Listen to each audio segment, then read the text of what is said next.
The Pittsburgh Steelers' win over the Baltimore Ravens was not just a reclaim of the AFC North, but a situation where, for the first time all season, so many things that many of us outside the team have been talking about, so many things that we have seen could and should work for the Pittsburgh Steelers started to work, and it was a huge step in the right direction because for the first time, it almost felt like they were listening.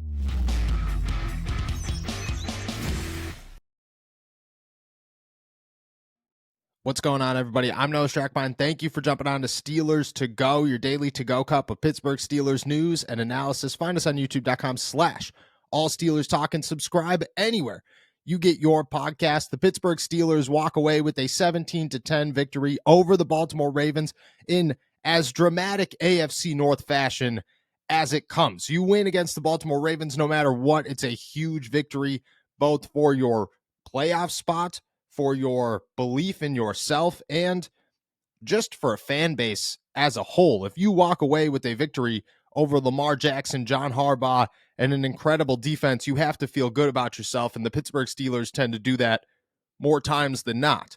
But it was about the game and what the game brought out of the Pittsburgh Steelers that really made it special and really, for the first time this season, really truly felt like there was significant change. Like there was enough to lean on and say, the Pittsburgh Steelers have made some adjustments. They're not all perfect, and this team is far from great.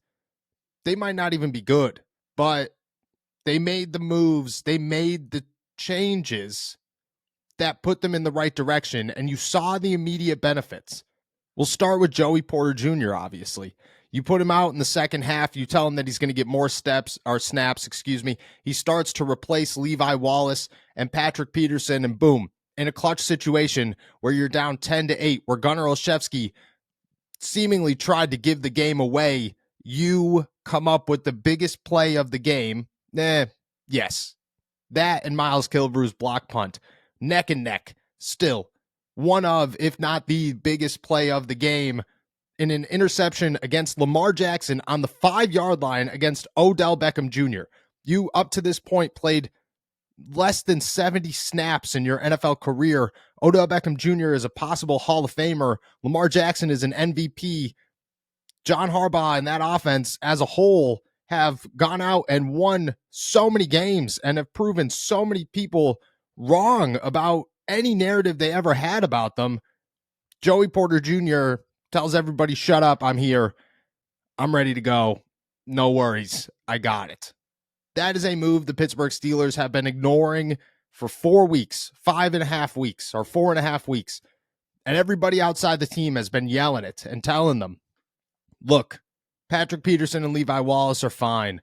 And they're good number 2s and they're good number 3s. And you can move them around and they're shifty and they're versatile and they're experienced. And we get that, and a lot of people appreciate that, and the Pittsburgh Steelers appreciate that. But sometimes you got to take the training wheels off and say, look, what we have isn't working. We might as well try the new guy. We might as well try to toss somebody in the fire and see what happens. Stop holding them back. Stop keeping Joey Porter Jr. on the sideline. Every single time this kid is faced with a big situation, he comes up clutch and he makes a big play. He has now shut down Devontae Adams in a key moment, Amari Cooper in a game-winning moment, and now has picked off Lamar Jackson against Odell Beckham Jr. in a game that, if he does not come up with that interception, maybe the Baltimore Ravens win. That's huge. That's as huge as it gets. This kid is ready for these big moments. I don't know if he's ready for everything, but I want to find out, and I think everybody else wants to find out. Let him progress. The situation, the outlook of Joey Porter Jr. is for him to be a starter long-term, is for him to be the CB1 of the Pittsburgh Steelers for years to come and to own the cornerback room for the Pittsburgh Steelers, hopefully alongside Corey Trice Jr. You got to toss him into the fire eventually. You got to work him into that situation. You got to give him the opportunity to do all the things that you want him to do. This is a start. I don't know if it changes moving forward. I don't know if this is the beginning of him as a starter, and honestly, I kind of doubt it. But for him to come off the bench, for him to play significant snaps moving forward, I mean, that is a major step in the right direction for a team that seemingly ignored one of their easiest options. And then there's the offense. And at no point outside of that final drive did you feel like, oh, okay, well, the Pittsburgh Steelers offense has finally arrived. They're here. This is it. We could stop the fire Matt Canada chance. None of that. You looked at it and you said, okay, Kenny Pickett is still hit or miss. Matt Canada's offense is still no good. There are a lot of guys running the same routes. This is poor quality football. That's exactly what it is. And you hit a point where during that game, until the final 7 minutes or so, there was nothing there that you could grab onto and walk into the bye week and not make an argument that they're headed in the right direction. And then in those final couple of minutes, things started to click. But when everything started to click, you got to see the full picture. And what you saw is this. The Pittsburgh Steelers ran up tempo throughout that entire game, which is great. They utilized what Kenny Pickett does best, and that is he feels the most comfortable moving to his left, and he is not great at staying in the pocket. Okay, well, let's move him around. Let's move the pocket for him so that he doesn't have to. Therefore, he's not running into sacks. Beautiful.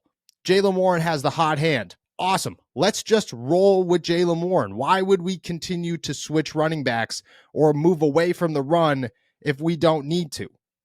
Again, for 3/4 of this game, bad performance. Another week where you leave and you go, the Pittsburgh Steelers aren't it, and their offense needs to change drastically. 1/4 opened your eyes enough to say, well, they got the job done. The situation handled itself. They lived to see another week. They're first in the AFC North, and they made some slight adjustments. Not big ones.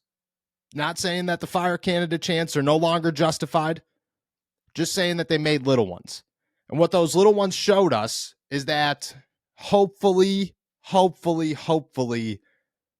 the meeting worked again.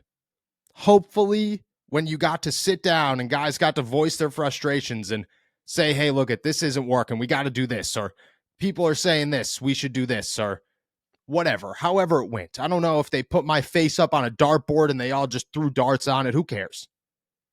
What I'm saying is that this game showed that for the first time this season, the Pittsburgh Steelers are making adjustments and they're actually making change. And Mike Tomlin didn't want to, and you could kind of tell like it was almost forced. Like none of this was anything that he said was going to happen. It was nothing to do with the padded practices or being more physical or any of that. It was the coaches finally started listening. The coaches finally started to realize that their back is against the wall and people are getting tired of the nonsense of them just ignoring it to be stubborn and to feel like their way is the best way. And they started to, I don't know if listening is the best word, but I'm going to keep rocking with it. Listen. And that's a sign that there's hope. There's a sign that the Pittsburgh Steelers could continue to win like this. There's a sign that they're going to make more adjustments as things continue to grow. And maybe by the end of the season, this team is good enough to make it into the postseason, and we'll see what happens there. They're a long, long way from that. But until this game, there was nothing that showed you that you should believe that they can get there. After this game, there is a little bit. Not a ton, but a little bit. And there are those breadcrumbs that you could pick up, and you could say, hey, look, this is a lifeline. It is finally here. We have waited and waited and waited for this lifeline, and it has finally come. I don't know what more is going to come, and I don't know if the Pittsburgh Steelers are going to revert back to their old ways. And I think that there's a 50-50 shot that they do. But if they don't, and if they continue to move forward instead of backwards and say, hey, look, we need to recognize more things that aren't working and change those things. I mean, we all had very high hopes for the Pittsburgh Steelers coming into the season. The fact that none of that worked early was not a sign that we misjudged anybody. It was a sign that whatever they were trying to do wasn't working. Maybe if they start to adjust, things will again. And this week, they finally opened that door, that's a huge positive to take into the bye week.